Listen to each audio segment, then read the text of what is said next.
vous devez être des colons économiques. Beaucoup n'arrivent pas à vendre parce qu'ils sont dans ce que j'appelle l'entrepreneuriat du ventre et du bas-ventre. Tant qu'ils arrivent à vendre, gagner l'argent pour manger, ils arrivent à gagner l'argent pour satisfaire leur appétit sexuel, de vivre la vie comme ils le disent, c'est bon, ça va. L'entrepreneuriat du ventre et du bas-ventre, ça ce n'est pas bon. Il faut être un colon économique. Si tu es en Côte d'Ivoire, précisément à Abidjan, tu regardes les communes d'Abidjan, Abobo, Atekoubé, Cocody, Adjamé, Yopougon, Port-Boué, Koumassi, Makori, Trècheville, Cocody. Si tu as Cocody comme moi, tu te demandes, ah ok, à Cocody, quels sont les endroits de Cocody où je n'ai pas encore eu de clients? Mais pourquoi se fait-il que je n'ai pas encore eu de clients, par exemple, à Cocody, Riviera Palmeraie? Pourquoi je n'ai pas encore eu de clients à la 2? Qu'est-ce que je peux faire pour toucher les gens à la 2? Après, une fois que tu vois qu'à Cocody, tu as des clients, tu te demandes, mais est-ce que depuis je vends même, j'ai déjà eu des clients à Djamé? Est-ce que j'ai déjà eu des clients à Tekoubé? Qu'est-ce qui fait qu'à Bobo, les gens n'achètent pas mes produits? Comment je vais réfléchir pour toucher les gens d'Abobo? C'est ça qu'on parle de colon économique. C'est ça. Moi, aujourd'hui, avec mon projet 1000 vendeurs, on a touché plus de 20 pays. Ça veut dire des gens qui sont des pays où je ne suis même pas encore arrivé, les gens consomment mes produits. Quand tu prends 1000 jeunes visionnaires, c'est parce que je suis un colon économique que je parle de 1000 jeunes visionnaires. 1000 personnes. 1000 personnes. Et aujourd'hui, il y a des gens qui sont au Togo, au Burkina, au Mali, au Sénégal, qui sont en train de rejoindre le réseau, qui sont intéressés par le réseau. Donc, c'est ça le colon économique. Quand tu finis, tu vas maintenant regarder dans ton pays. Attends, est-ce que depuis je suis là, mais bon, je suis à Abidjan. Est-ce que j'ai déjà eu l'argent de Yamsoko? Est-ce que j'ai déjà eu l'argent de Korogo? Est-ce que j'ai déjà eu l'argent du Bafing? Est-ce que j'ai déjà eu l'argent dans la région du Montagne? Donc, tu dois t'asseoir, tu regardes la carte du pays. Et puis, tu cherches les stratégies. Tu te demandes, bon, est-ce qu'il n'y a pas une page des gens qui sont à Korogo? Donc, je vais Korogo. Je tape Korogo, je regarde les pages, je m'abonne aux pages. Je cherche à m'abonner aux gens qui sont là-bas, je cherche à avoir des contacts là-bas, et puis je propose mes produits, mes services. Je regarde, est-ce que je peux partir faire une conférence même à Korogo pour présenter mon opportunité, pour toucher des gens? Parce que depuis celui-là, je n'ai pas encore eu de l'argent qui vient de Korogo. Parce que l'argent doit quitter un peu de partout pour venir à ton niveau. Quand tu finis avec ton pays, tu regardes dans les autres pays de l'Afrique. Moi, j'ai déjà eu de l'argent venant du Bénin, du Bénin. J'ai déjà eu de l'argent venant du Burkina, l'argent venant de la Guinée, l'argent venant du Libéria, du Ghana, du Togo. J'ai déjà eu de l'argent venant du Niger, c'est Algérie, il n'y a pas encore eu l'argent. J'ai déjà eu de l'argent venant du Maroc, il y a déjà eu de l'argent venant du Sénégal. Donc je m'assois et puis je regarde les pays là même, là, c'est quel pays, il n'y a pas encore eu l'argent là-bas? C'est pas normal. S'il y a des gens qui sont là-bas, ils ont besoin de formation, combien de entrepreneurs en Égypte?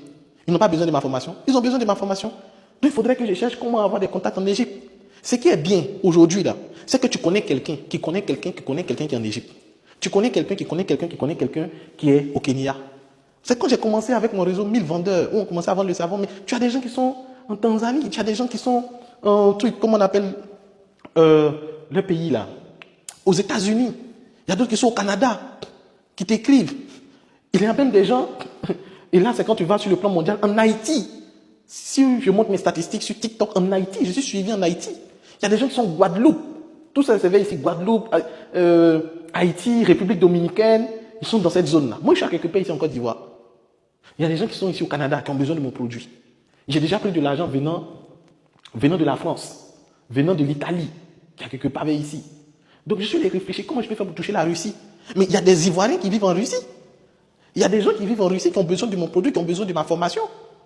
Donc, c'est ça être un colon économique. Quand tu es un vendeur et puis tu penses comme ça te permet de voir grand.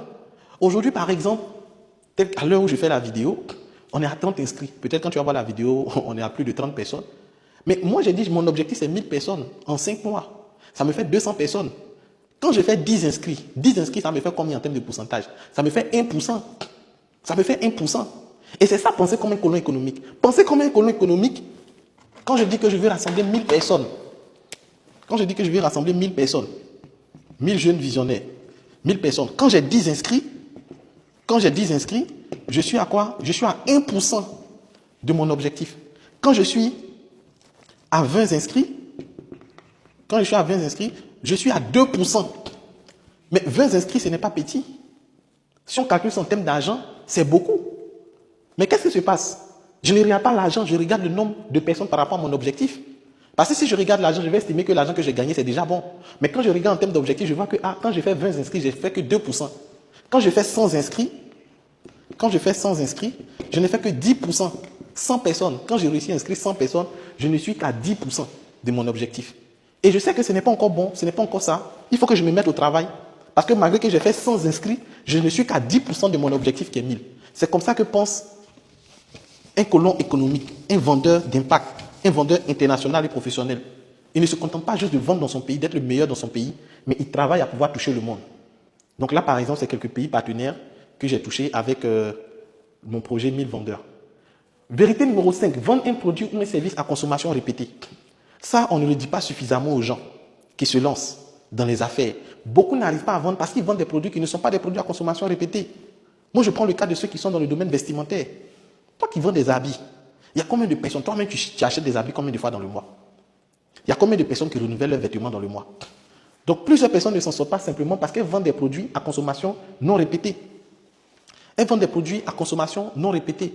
Et le simple fait de vendre des produits à consommation non répétée, ça fait en sorte qu'ils sont bloqués en termes de renouvellement ou d'achat. Et ça, c'est un gros problème lorsque vous décidez de vous lancer dans la vente. C'est un gros problème. Donc ici, par exemple, comme vous pouvez le voir, on a la nourriture. Donc l'alimentation constitue un élément clé. On va reprendre. C'était en mode veille, au fait. C'était...